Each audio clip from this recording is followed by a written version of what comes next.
Assalamualaikum warahmatullahi wabarakatuh. Perkenalkan, nama saya Daswi Fani Fadila Surya, NIM 19005554, jurusan Pendidikan Luar Sekolah, mata kuliah Administrasi dan Supervisi Pendidikan.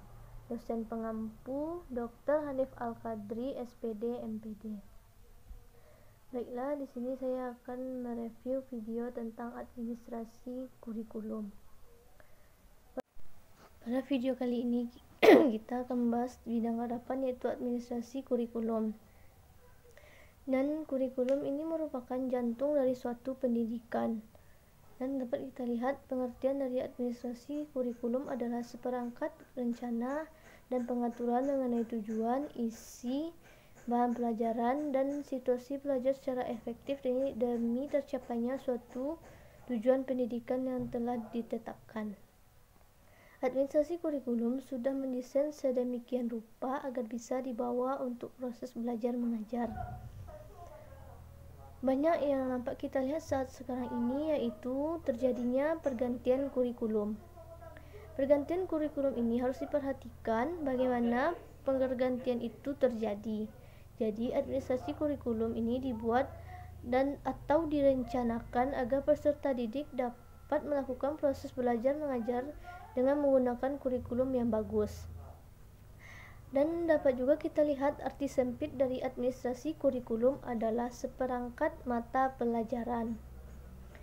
Kurikulum ini dibuat agar peserta didik dapat dengan mudah memberikan pembelajaran kepada peserta didiknya dengan teori, experience dalam kelas. Dari dalam kurikulum juga terdapat 4 komponen, yaitu komponen yang dari kurikulum tersebut. Yang pertama yaitu kurikulum itu sendiri, yang kedua tujuan, yang ketiga isi, dan yang keempat metode yang digunakan.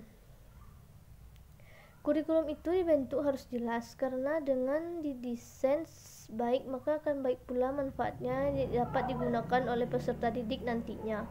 Kegiatan administrasi kurikulum ini menjalankan tugas sebagai fungsi manajemen.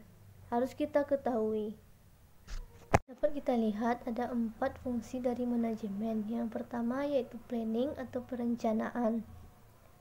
Dengan melakukan suatu perencanaan, maka kita akan bisa menjadikan kurikulum itu sudah layakkah digunakan oleh peserta didik nantinya, dan kurikulum itu dijadikan perbaikan dalam perkembangannya.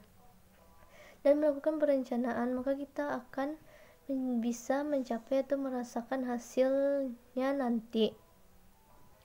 Yang kedua, organizing atau pengorganisasian. Proses pengorganisasian dapat kita lihat yaitu siapa yang mengatur bagaimana cara atau memikirkan penyelenggaraan kurikulum untuk digunakan oleh peserta didik nantinya dalam belajar. Jika sekelompok anggota lembaga bekerja sama mengelola penataan kurikulum, maka akan baik pula kurikulum yang diterima oleh peserta didik untuk proses belajar mengajar di dalam kelas nantinya. Yang ketiga yaitu actuating atau pelaksanaan. Artinya di sini yaitu proses pelaksanaan dari kegiatan belajar mengajar di kelas antara guru dengan siswa dan dosen dengan mahasiswa, dengan cara mengimplementasikan kurikulum yang sudah direncanakan sedemikian rupa oleh setiap sekolah. Bagaimana kurikulum itu diberikan kepada peserta didik untuk dapat diterima atau digunakan dalam proses pembelajarannya.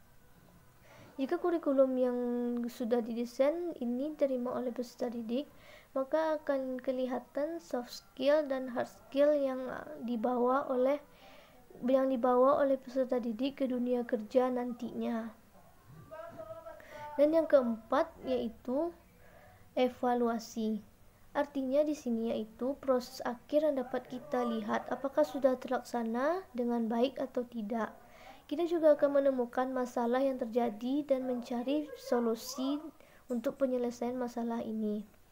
Yang melakukan evaluasi adalah semua yang terlibat dalam dunia pendidikan.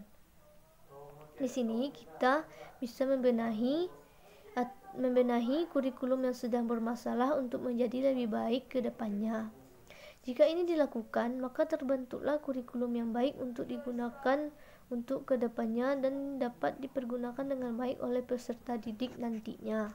Guru dan dosen itu terlibat dari awal sampai akhir pelaksanaan kurikulum. Jadi semua orang yang terlibat dalam ini, termasuk dunia pendidikan, terlibat dalam pelaksanaan kurikulum dan menyelesaikan masalah yang menyangkut kurikulum tersebut. Baiklah, sekian review video dari saya. Apabila ada salah, mohon maaf. Assalamualaikum warahmatullahi wabarakatuh.